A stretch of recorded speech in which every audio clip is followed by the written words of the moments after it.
तो जी क्यूब लेके आ चुके हैं हम आपके लिए।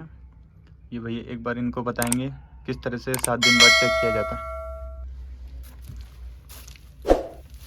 सबसे पहले इसकी डेट जो रहती है वो डेट दिखानी रहती है इस तरफ। जैसे 23 तारीख पहले महीने को क्यूब भरा था, ये बिल्कुल सेंटर में होना चाहिए। उसके बाद इसको ऊपर से टाइट किया जाता है, पहले नीचे से इसे एक हाथ से पकड़ा जाता है और ऊपर से टाइट किया जाता है। उसके बाद ये वाले नट को इधर से साइड में से टाइट करना पड़ता है, जिससे इसकी पूरी तरह से पकड़ बनी रहे।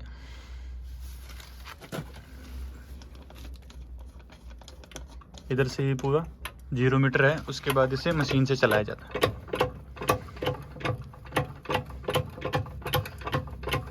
ये 23 तारीख पहले महीने का क्यूब था, जिसे हमने 28 दिन बाद चेक किया। ये इसकी वैल्यू आती है।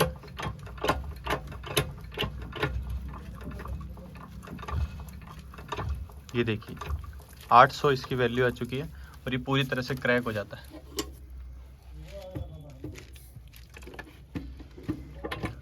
इसकी रिपोर्टिंग में एक बार आपको रिटर्न का भी काम बताऊंगा। इस तरीके से इसको निकाला जाता है और ये पूरी तरह से ये टूट जाता है। ये चारों तरफ से टूट जाता है ये पूरा। इसकी रिपोर्टिंग में आपको एक बार रिटर्न में भी बताऊंगा। 7 डेज़ और 28 दिन की जो कंप्रेसिव स्ट्रेंथ होती है, जो कि हम भराई करते हैं या कास्टिंग करते हैं, उसके बारे में पूरा रिटर्न में समझाऊंगा। सबसे पहले हमारा जैसे आता है 7 डेज स्ट्रेंथ, उसके बाद में 28 डेज स्ट्रेंथ। सबसे पहले हमारी डे आती है डेट ऑफ कास्टिंग, किस तारीख को हमने कास्टिंग की। उसके बाद में किस जगह पर की। 7 डेज स्ट्रेंथ की किस डेट को टेस्ट होगा, उसकी रीडिंग क्या आती है, और फिर उसकी एवरेज स्ट्रेंथ निकलती है दोस्तों। तो जैसे मान के चलिए, अज्यूम करिए हमने पहले तारीख को ये कॉलम की कास्टिंग करी, उसकी पूरी लोकेशन आ जाती है, किस जगह पे कास्टिंग करी, कॉलम नंबर क्या क्या है, स्लैब आएगी तो स्लैब है, फुटिंग आएगी तो फुटिंग है, बेसमेंट का कोई भी स्ट्रक्चर है तो वो स्ट्रक्चर है, रैम की कास्टिंग है तो कॉलम है तो कॉलम है।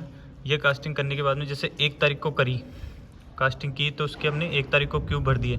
उसके बाद में हम 7 दिन बाद उसकी टेस्टिंग करते हैं, तो 7 तारीख आ जाती है।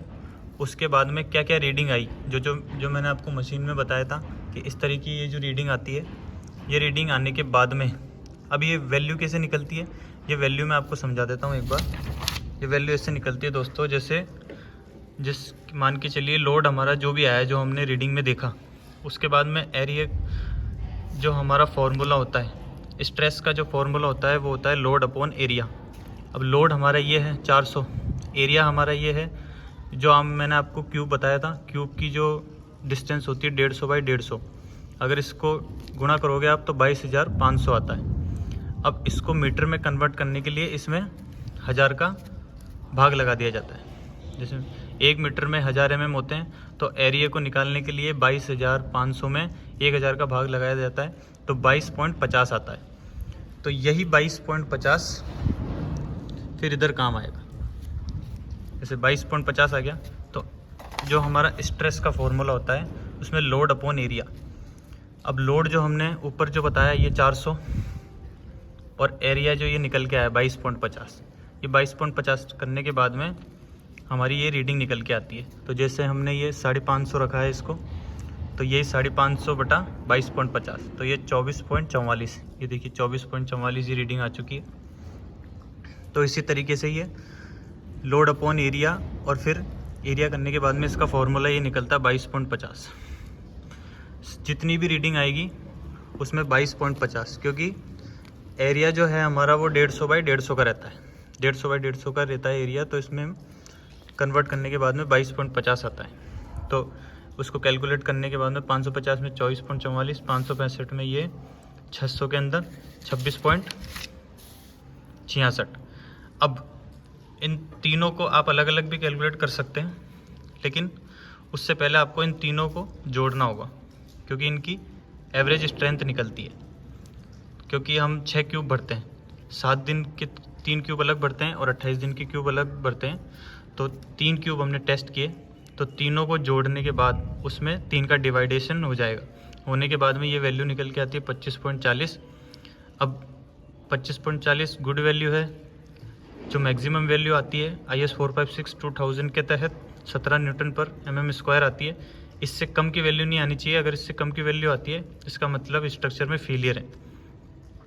तो हमारी 25.40 आई है। उसके बाद में हम यही सेम प्रोसेस 28 दिन बाद का भी रहता है। 28 दिन के अंदर वही डेट ऑफ टेस्टिंग कितने तारीख को हमने किया, उसके बाद में ये 28 तारीख को हमारी टेस्टिंग हो जाएगी। 28 तारीख को वही सेम फार्मूला, सेम सब कुछ 750, 800, 850, वही 22.50 का भाग लगाने के बाद में तीनों को जोड़ के एवरेज स्ट्रेंथ निकलने के बाद में ये आता है 35.55। लास्ट इसकी जो 28 दिन की वैल्यू आती है वो 90% सक्सेसफुली होती है, जिसमें IS 456-2000 के तहत 25.99 पर mm² मैक्सिमम रहनी चाहिए, लेकिन इसमें 35.55 आता है। तो दोनों की वैल्यू हमारे क्यूब पास हो जाते हैं। अगर जो भी क्यूब अगर फेलियर तो होता है तो इसमें यहाँ पर रिमार्क डल जाता है और उसके बाद में यहाँ सिग्नेचर हो जाता है। तो इस तरीके से आप देख सकते हैं, सबसे पहले डेट ऑफ कास्टिंग, फिर लोकेशन ऑफ ग्रिड, फिर डेट ऑफ टेस्टिंग, रीडिंग, फिर एवरेज स्ट्रेंथ, फिर सेम सब कुछ date of testing, reading, average strength, फिर रिमार्क जो भी डलना होता है अकॉर्डिंग टू IS 456-2000 के तहत, और सिग्नेचर हमेशा सिविल इंजीनियर के होते हैं। तो आगे की इसी वीडियो देखने के लिए लाइक, सब्सक्राइब एंड फॉलो करें।